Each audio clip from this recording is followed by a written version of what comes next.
Good morning मुलांनो, शुभ सकाळ. अर्थशास्त्र इयत्ता 12वी हा विषय आज आपण अभ्यासाला घेतलेला आहे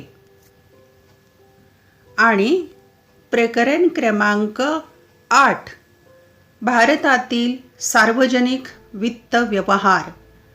आज या प्रकरणाला आपण सुरुवात करत आहोत. इंग्रजीमध्ये म्हणतात पब्लिक फायनान्स इन इंडिया. या प्रकरणामधील उपघटक आज अभ्यासणार आहोत. सार्वजनिक वित्त व्यवहाराचा अर्थ, स्वरूप आणि प्रमुख घटक, त्याचं वर्गीकरण कसं केलं जातं याचा तक्ता अभ्यासणार आहोत. चला तर पाहूया आपण भारतातील सार्वजनिक वित्त व्यवहार म्हणजे काय ते समजावून घेऊया. सार्वजनिक वित्त व्यवहार ही अभ्यास शाखा अर्थशास्त्राच्या जुन्या शाखांपैकी एक असून यात अर्थव्यवस्थेतील शासनाच्या भूमिका आणि कार्यावर प्रकाश टाकला जातो. शासन म्हणजे विविध प्रदेशातील विविध कार्ये पार पाडण्यासाठी नागरिकांनी निर्माण केलेली औपचारिक किंवा अनौपचारिक संस्था होय. परकीय आक्रमणापासून संरक्षण, खाजगी मालमत्तेचे संरक्षण, रोजगार निर्मिती, अंतर्गत शांतता व सुव्यवस्था राखणे, आरोग्य, शिक्षण अशा सामाजिक गरजांची तरतूद करणे वगैरे कार्ये शासनाकडे सोपवली जातात. पहा, सार्वजनिक वित्त व्यवहार ही अतिशय जुनी शाखा आहे, नवीन नाही आहे.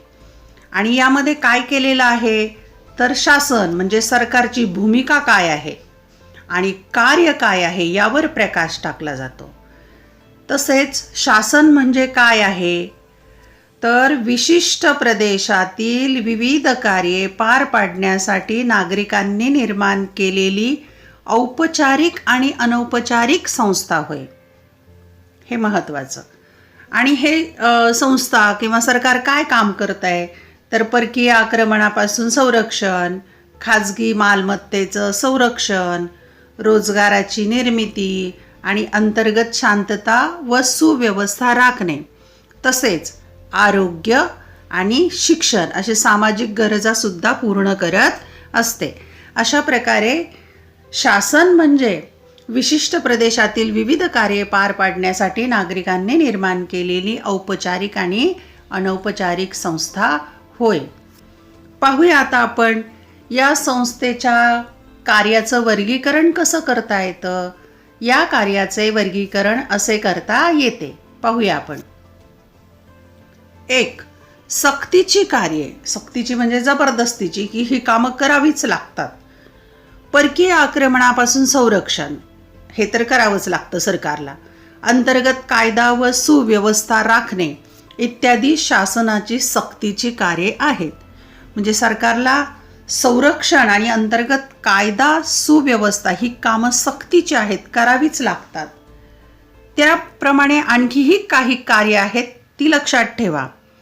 सार्वजनिक ठिकाणी स्वच्छता ठेवणे, त्यासाठी व्यवस्था निर्माण करणे, तसेच देशातील लोकांच्या जन्माची आणि मृत्यूची नोंद ठेवणे, तसेच वस्तू व सेवांचा अवैध व्यापार जो होतो त्यावर बंधने घालणे आणि वीज, पाणी पुरवठा अशा सामाजिक सुविधा देणे, ही सुद्धा आजच्या काळात शासनाची सक्तीची कार्ये आहेत.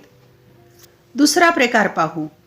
ऐच्छिक कार्ये, की हे कार्य करायची किंवा नाही करायची सरकारच्या भूमिकेवर अवलंबून राहील.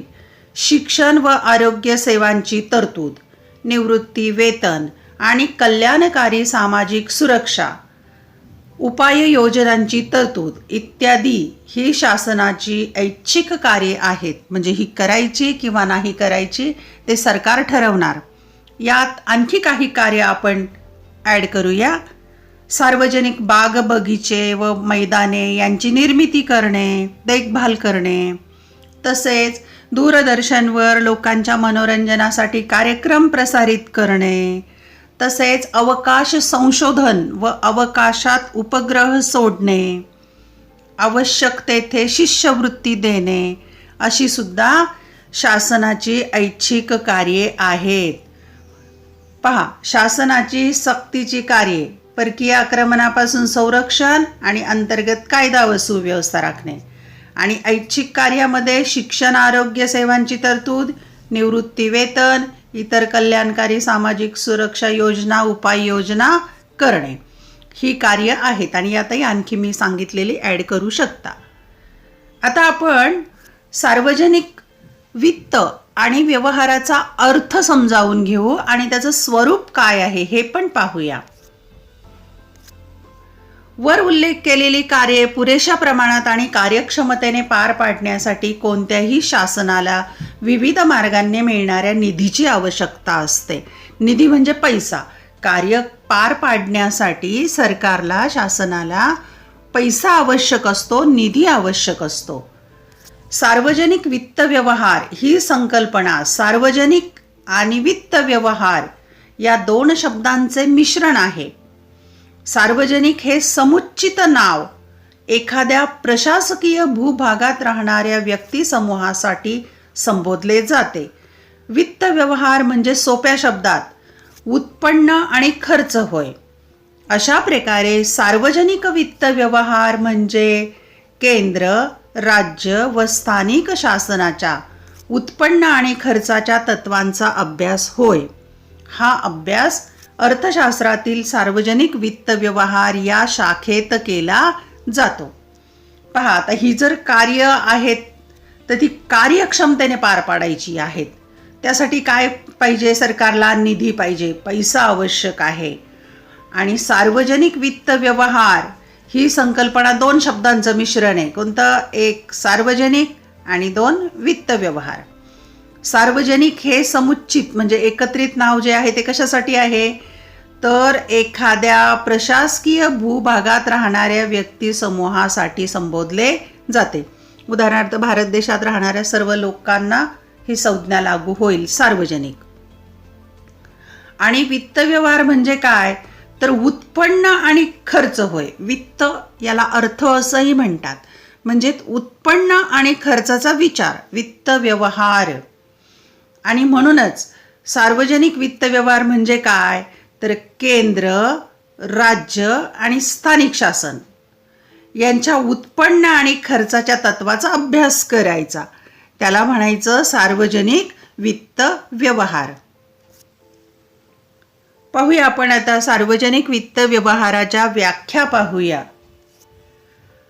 ह्यू डाल्टन यांच्या मते पहिली व्याख्या आहे. ह्यू डाल्टन, ही पाठ करायची आहेत व्याख्या तुम्हाला. यांच्या मते सार्वजनिक वित्त व्यवहार हा अर्थशास्त्र आणि राज्यशास्त्र यांच्या सीमारेषेवर असलेल्या विषयांपैकी एक विषय आहे. सार्वजनिक वित्त व्यवहार सार्वजनिक अधिपत्याखालील उत्पन्न व खर्चाची आणि एक दुसऱ्यांमधील समायोजनांशी संबंधित आहे. शासनाच्या कार्याचा अभ्यास राज्यशास्त्रातही केला जात असल्यामुळे सार्वजनिक वित्त व्यवहार हा राज्यशास्त्राच्या अभ्यासाचाही एक भाग आहे. ह्यू डाल्टन यांनी काय म्हटलेलं आहे सोप्या भाषेत? की सार्वजनिक वित्त व्यवहार हा दोन विषयांचे सीमारेषा आहे. सीमारेषा, बॉर्डर. कोणते? अर्थशास्त्र आणि राज्यशास्त्र यांची सीमारेषा आहे. सीमारेषेवर असलेला विषय, याचा अर्थ दोन्हीकडेही हा समाविष्ट होतो. आणि सार्वजनिक वित्त व्यवहार सार्वजनिक अधिपत्याखाली म्हणजे सरकारच्या अधिकाराखाली उत्पन्न व खर्चाची याच्याशी संबंधित आहे. पण त्यात महत्त्वाचा भाग एक दुसऱ्यामधील समायोजन.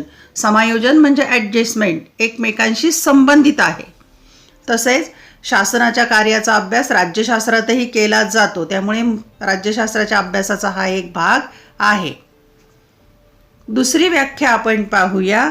दुसरी व्याख्या आहे प्राध्यापक फिंडले शिराज यांच्या मते सार्वजनिक सत्तेचा निधी खर्च करणे व निधी उभारणे याबाबतच्या तत्वांचा अभ्यास म्हणजे सार्वजनिक वित्त व्यवहार होय.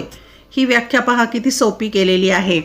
फिंडले शिराज असं म्हणतात की सार्वजनिक सत्ता म्हणजे सरकार, त्यांचं काय काम आहे तर निधी खर्च करणं. निधी म्हणजे पैसा खर्च करणं, पण त्याच्या अगोदर काय, निधी उभारणं, पैसा मिळवणं.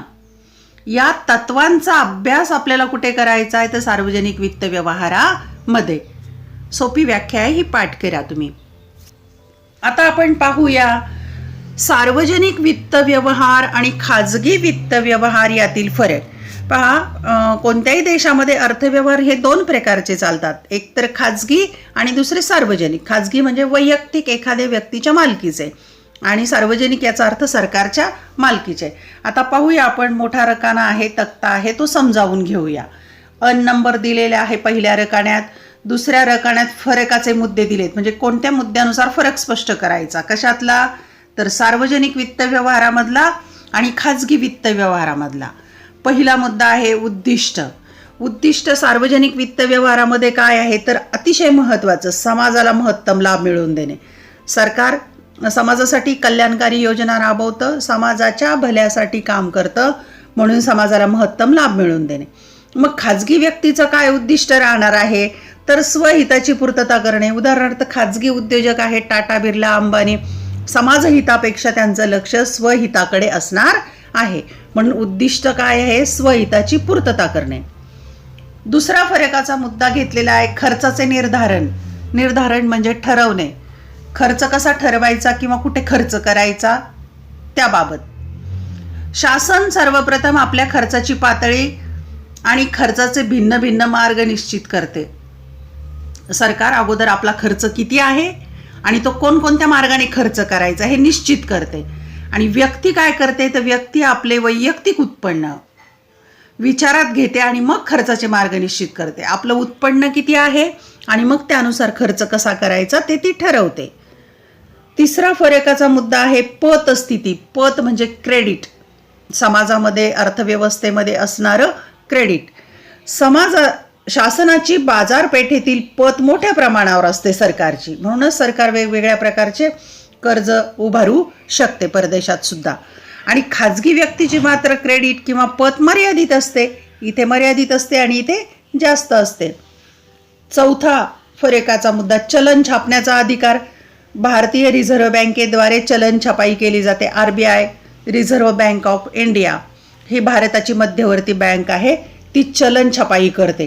खाजगी व्यक्तीला मात्र तसा अधिकार नाही, चलन छपाई केल्यास अवैध मार्ग समजला जातो. 5. वित्त व्यवहारातील लवचिकता. सार्वजनिकच्या बाबत काय आहे, सार्वजनिक वित्त व्यवहार अधिक लवचिक असतात, कारण त्यांच्याकडे उत्पन्नही जास्त असतं, खर्चाचे मार्गही जास्त असतात, त्यामुळे वित्त व्यवहार लवचिक असतात. आणि खाजगी वित्त व्यवहार मात्र फारसे बदल करण्यास वाव नसतो, कारण त्यांच्या उत्पन्नाला मर्यादा असते, खर्चालाही मर्यादा असते. आणि शेवटचा फरकाचा मुद्दा आहे अर्थव्यवस्थेतील परिणाम. सार्वजनिक वित्त व्यवहाराचा देशाच्या अर्थव्यवस्थेवर प्रचंड प्रभाव पडतो. म्हणजे सरकारने जे काही कामं केलेले आहेत, निधी उभारणं, खर्च करणं, योग्य ठिकाणी खर्च करणं, त्याचा निश्चित प्रभाव पडतो अर्थव्यवस्थेवर.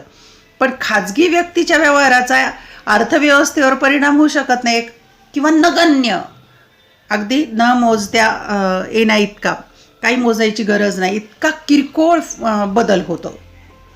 अशा प्रकारे खाजगी वित्त व्यवहार म्हणजे खाजगी लोकांचे आर्थिक व्यवहार आणि सरकारचे आर्थिक व्यवहार यामधला फरक आपण 6 मुद्द्यांच्या सहाय्याने स्पष्ट केला आहे. आता आपण पाहूया की सार्वजनिक वित्त व्यवहार जे आहेत त्यातले प्रमुख घटक कोणते आहेत. खरं तर हे सर्व घटक मिळून एक प्रकरण आहे, हे क्रमांक 8चं. आता आज आपण फक्त हा तक्ता समजावून घेऊया. या प्रत्येक घटकाचं एक स्वतंत्र व्हिडिओ लेक्चर आपल्याला करावं लागेल. सार्वजनिक वित्त व्यवहाराचे घटक पाहूया आपण. पहिला घटक आहे सार्वजनिक खर्च, दुसरा घटक आहे सार्वजनिक उत्पन्न, तिसरा घटक आहे सार्वजनिक कर्ज, चौथा घटक आहे राज्य वित्तीय धोरण. वित्तीय शब्दाला आर्थिक पण म्हणतात. पाचवं वित्तीय प्रशासन. हे जे 5 घटक आहेत या 5 घटकांच्या मध्ये पण उपघटक आहेत. सार्वजनिक खर्चामधला उपघटक आहे, पहा इथे खाली दिलाय, अ ब क ड. महसुली खर्च, ब भांडवली खर्च, क विकास खर्च आणि ड विकासेतर खर्च. दुसरा, सार्वजनिक उत्पन्नामध्ये 2 भाग आहेत, कर आणि करेतर उत्पन्न. कर या भागातही 2 प्रकार आहेत, प्रत्यक्ष कर, अप्रत्यक्ष कर. प्रत्यक्ष कराचेही 3 प्रकार आहेत, प्रमाणशील, प्रगतिशील, अप्रगतिशील किंवा प्रतिगामी. अप्रत्यक्ष कराचे 2 प्रकार, वस्तू व सेवांवरील कर, म्हणजे याचे पण उपप्रकार आहेत. करेतर उत्पन्नाचा हा एक प्रकार आहे. शुल्क, सार्वजनिक वस्तू व सेवांची किंमत, विशेष अधिभार, दंड व दंडात्मक रकमा, बेटी, अनुदाने, देणग्या, विशेष कर आणि कर्ज, म्हणजे हे 2 प्रकार करेतर उत्पन्नाचे झाले. आता सार्वजनिक कर्ज हा जो प्रकार आहे याचे पण 2 प्रकार आहेत, उपघटक आहेत, अंतर्गत कर्ज आणि बाह्य कर्ज. त्याप्रमाणे 4, राज्य वित्तीय धोरणाचे पण उपघटक आहे, सार्वजनिक खर्च, सार्वजनिक महसूल, सार्वजनिक कर्ज. आणि 5वा जो प्रकार आहे, वित्तीय प्रशासनात काय अभ्यासायचं आहे, शासकीय अंदाजपत्रक, उत्पन्न, खर्च, कर्ज आणि एकूण वृद्धीसाठी धोरण. एवढे घटक आपण पुढील व्हिडिओ लेक्चरमध्ये अभ्यासूया. आज आपण फक्त सार्वजनिक वित्त व्यवहार म्हणजे काय, सक्तीची कार्य, ऐच्छिक कार्य आणि व्याख्या अभ्यासलेल्या आहेत, स्वरूप अभ्यासलंय आणि खाजगी वित्त व्यवहार आणि सार्वजनिक वित्त व्यवहार यातला फरक अभ्यासला आहे. हे लघुत्तरी प्रश्न म्हणून याची तयारी करा. आणि सार्वजनिक वित्त व्यवहाराचे हे जे घटक आहेत, हा जो तक्ता आहे, याचे व्हिडिओ लेक्चर क्रमाक्रमाने पुढे आपल्याला मिळतील. धन्यवाद. व्हिडिओ आवडल्यास चॅनल सबस्क्राईब करा, बेल आयकॉन दाबायला विसरू नका. व्हिडिओ लाईक करा, कमेंट करा, शेअर करा, तुमच्या मित्रमैत्रिणींना पाठवा. तसेच तुम्हाला येणाऱ्या अडीअडचणी कमेंट बॉक्समध्ये टाका, त्या मी सोडवण्याचा प्रयत्न करेल. अभ्यासासाठी शुभेच्छा.